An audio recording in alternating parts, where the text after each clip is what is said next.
You know that moment when you're sitting across from someone at a dinner table, and they start talking about their investment portfolio, or how they just paid off their house, or how they retired at 52, and you're nodding along, smiling, saying, yeah, totally, but inside, something feels off. Not because you're jealous.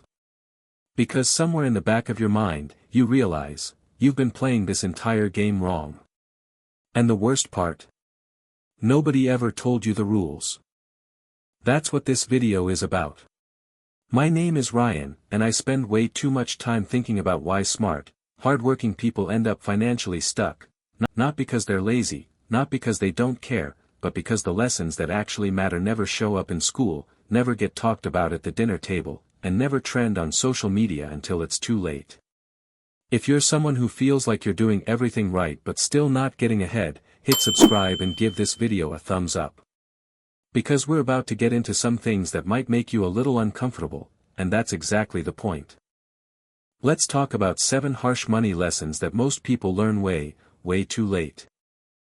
Lesson 1, the cost of waiting. The first one hits almost everyone in their 20s, and it doesn't really hurt until their 40s. Here's the thing, time is not just a resource. In personal finance, time is literally a multiplier.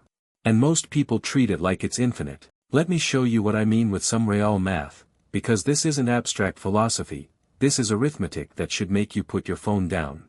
If you're 22 years old and you start investing $300 a month into a broad index fund that returns the historical average of around 7% annually after inflation, by the time you're 65 you'll have approximately $1.1 million. That's $300 a month. Less than most people spend on subscriptions, coffee, and eating out combined. Now here's the brutal part. If you wait until you're 32, just 10 years later, same $300 a month, same 7% return, you end up with about $567,000. You waited a decade, and you didn't just lose $36,000 in contributions. You lost over $500,000. That gap, $533,000, that's the price of waiting.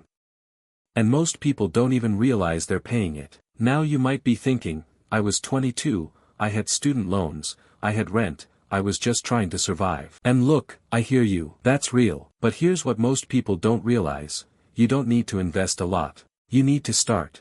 Even $50 a month at 22 beats $500 a month at 40 in long-term wealth building. The amount matters less than the clock you start.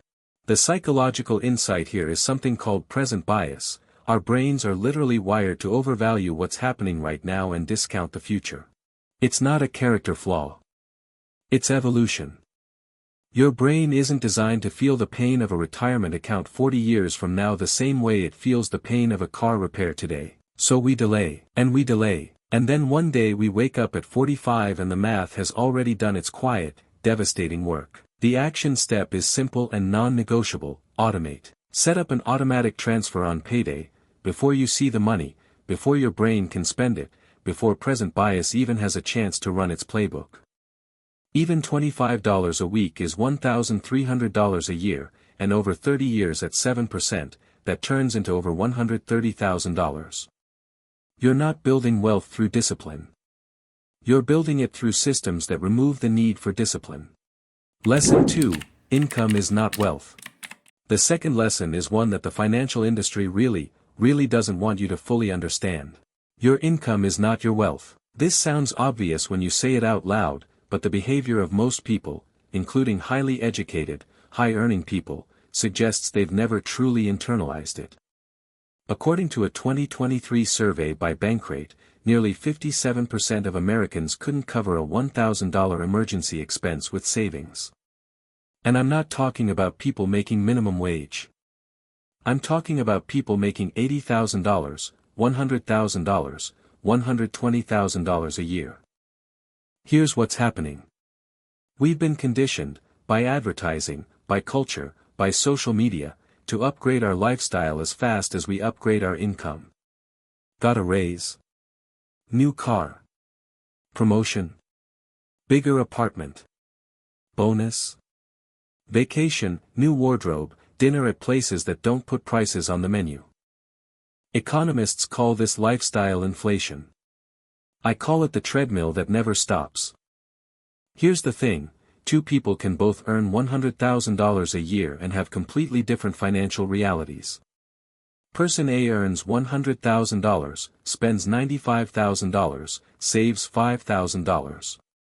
Person B earns $100,000, spends $70,000, invests $30,000. In 10 years, Person A has a slightly nicer apartment and a newer car. Person B has a portfolio worth over $400,000. Same income. Completely different trajectory.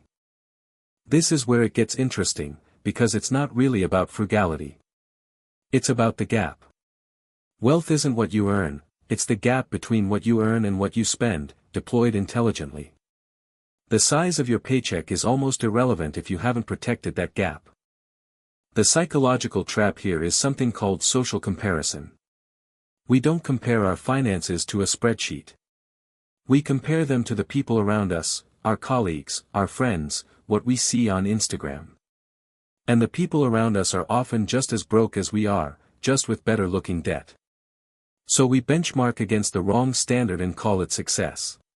The action step: calculate your savings rate right now. Not a rough guess, actually divide what you saved last month by what you earned. If it's under 15%, you need to have an honest conversation with yourself about where the money is going. And before you say, "I can't afford to save more," track every dollar for 30 days. I promise you, the math will surprise you. Lesson 3, debt is not all the same. Lesson 3 is the one that costs people the most in raw dollar terms, and it lives inside something everyone uses every single day. Debt is not all the same, and treating it like it is might be the most expensive mistake you ever make. Here's what I mean. There's a difference between debt that costs you money and debt that costs you a future. Credit card debt at 24% APR is not the same animal as a mortgage at 6.5%. And yet most people approach all debt with the same emotional charge, either they avoid it completely out of fear, or they treat all of it like it's just a normal part of life. Let's do the math on credit card debt, because I want this to hit the way it should. If you carry $8,000 in credit card debt at 24% APR and you make only the minimum payment of around $200 a month, it will take you over 5 years to pay it off, and you'll pay more than $4,500 in interest alone. You borrowed $8,000 and gave back $12,500. That's not a financial instrument. That's a wealth extraction machine, and you're on the wrong side of it. Now you might be thinking, "I know credit card debt is bad, I'm working on it." But here's what most people don't realize: the psychological hold that high-interest debt has on your future decision-making is almost as damaging as the financial cost. When you're carrying debt, you can't take calculated risks. You can't leave a bad job. You can't invest in yourself. Every dollar of high-interest debt is a dollar of future optionality you've already spent. This is where it gets interesting psychologically.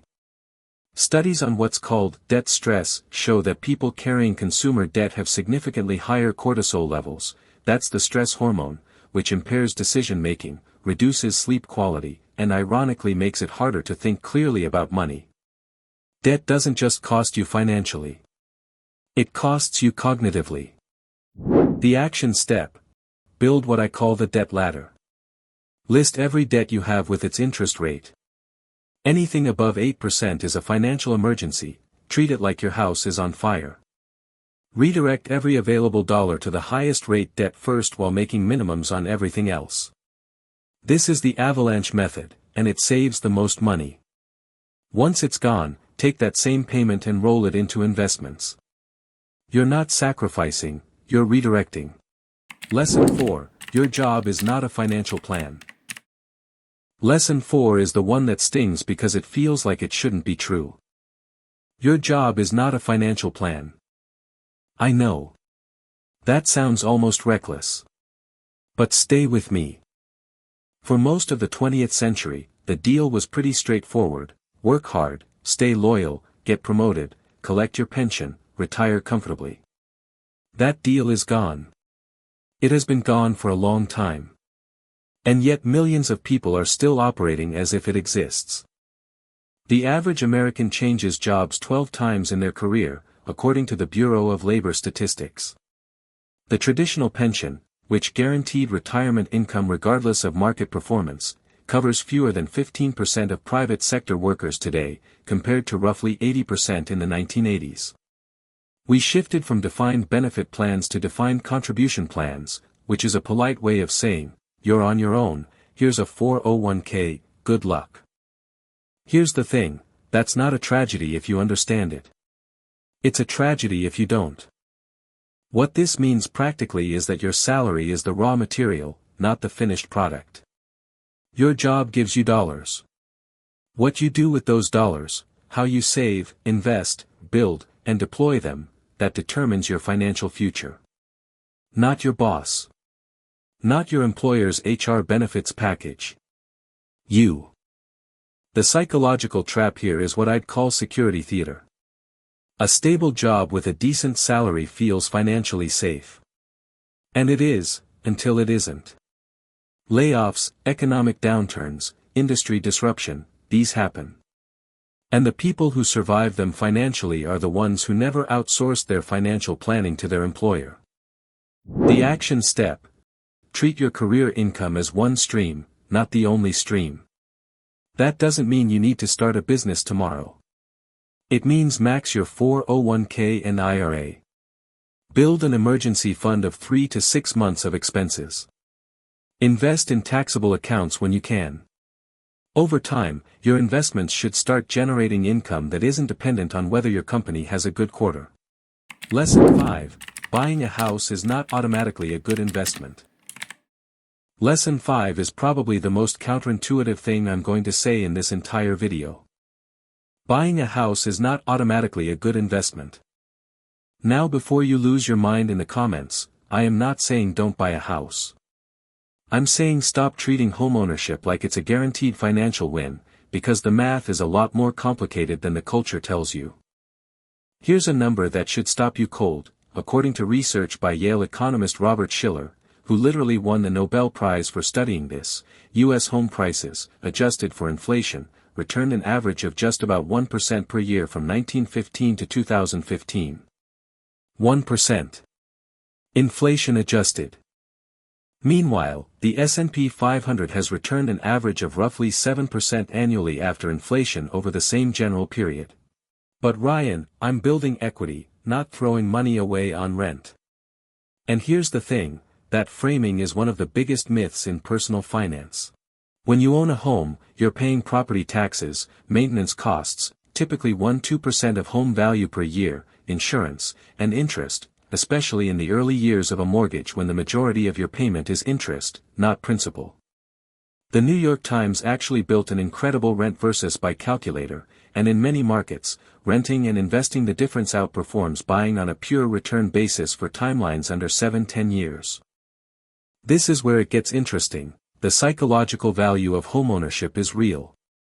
Stability, control, community roots, these matter and they're not nothing. But conflating emotional value with financial return is a mistake that costs people flexibility, liquidity, and sometimes decades of delayed wealth building. The action step. Before you buy, run the real math. Factor in your down payment opportunity cost, closing costs, maintenance, taxes, and how long you plan to stay. If you're staying fewer than 5–7 years, the math often favors renting. If you're staying longer and the market makes sense, buying can absolutely make financial and emotional sense. Just make the decision with your eyes open. Lesson 6. Taxes are your largest expense. Lesson 6 is the one that almost nobody talks about, and it might be the one that saves you the most money over your lifetime. Your taxes are your largest single expense, and most people pay way more than they have to. Think about that for a second. Most Americans spend more on taxes, federal, state, payroll, property, than they spend on food, clothing, and transportation combined. And yet the vast majority of people spend 0 hours a year learning how to legally minimize that bill. Here's what most people don't realize: the U.S. tax code is not designed to punish you. It's designed to incentivize certain behaviors: retirement saving, homeownership, business ownership, charitable giving, and it rewards the people who understand those incentives with lower tax bills. It's not cheating.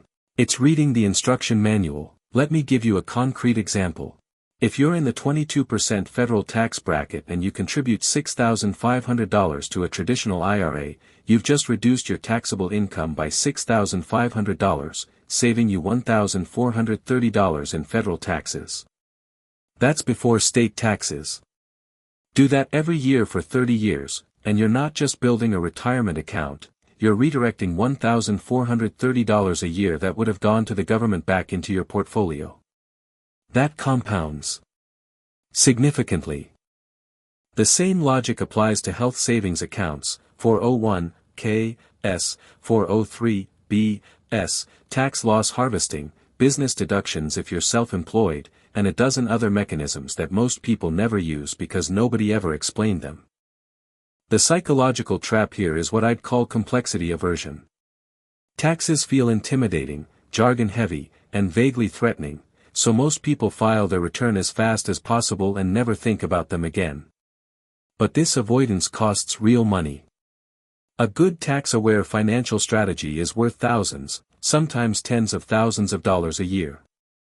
The action step: at a minimum, understand the accounts available to you: traditional IRA, Roth IRA, HSA, 401(k), and how they're taxed differently. If you have any level of self-employment income, talk to a CPA who specializes in small business taxes. The fee you pay them will almost certainly be smaller than the savings they identify. Treat tax planning as an active, year-round practice, not a once-a-year scramble in April. Lesson 7: Your biggest financial risk is you. The last one. The one that, honestly, I wish someone had sat me down and said out loud. The biggest financial risk in your life isn't the stock market. It isn't inflation. It isn't even debt. It's you. More specifically, it's your unchecked beliefs about money. Here's what I mean. Every single one of us grew up in a household that had a relationship with money, and whether we know it or not, we absorbed that relationship like a sponge. If money was scarce growing up, you might hoard it, or feel guilty spending it, or feel like it will always eventually disappear. If money was abundant but never talked about, you might feel vaguely anxious about it without knowing why.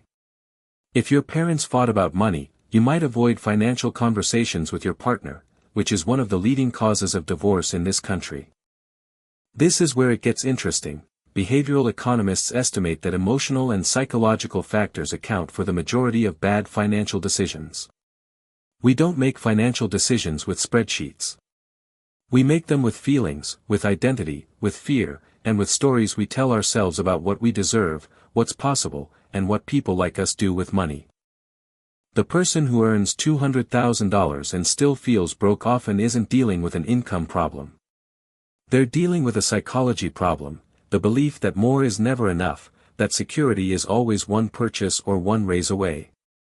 The person who can't stop checking their investment account during a market dip isn't dealing with a portfolio problem. They're dealing with a loss aversion problem, the psychological reality that losses feel roughly twice as painful as equivalent gains feel good. And here's the honest truth: you can learn every strategy in every personal finance book ever written, and it won't matter if you don't address the emotional operating system running underneath it. The action step here is the hardest one, but also the most important. Spend some time, serious, honest time, examining your money story. Where did your beliefs about wealth, spending, and security come from? What narratives are you running on autopilot? Journaling works for some people. Therapy works for others. Reading books like The Psychology of Money by Morgan Housel or Your Money or Your Life by Vicki Robin can help surface things you didn't even know were there. And then, commit to building systems that protect you from yourself. Automate savings so you don't have to make the decision. Set rules for major purchases, like waiting 48 hours before anything over $200. Create an investment policy statement that tells you exactly what you'll do in a market crash before the market crashes, so that when it does, you're following a plan instead of responding to panic. Here's where I want to leave you. None of this is meant to make you feel bad about where you are. I'm not here to tell you you've been doing everything wrong. Most of the people watching this video are doing their honest best with the information they have. The problem is the information itself, the gaps, the silence, the things nobody sat you down and explained when it actually would have mattered. But you're here now. That counts for something. The 7 lessons we just walked through, the brutal math of waiting, the gap between income and wealth, the true cost of high-interest debt, the myth that your job is your financial plan, the complexity behind homeownership, the fortune hiding inside your tax strategy, and the psychological operating system running the whole show, these aren't abstract ideas. They're levers. Every single one of them is something you can act on, starting today, starting with small decisions that compound over years into outcomes that don't look small at all. The person you're going to be in 20 years is being built by the choices you make in the next 20 months. Not perfect choices. Not dramatic ones. Just consistent, intentional, better informed ones. You now know more than most. Use it. If this video gave you something worth keeping, subscribe and share it with someone who needs to hear it. And drop in the comments, which of these 7 hit hardest for you. I genuinely want to know. I'll see you in the next one.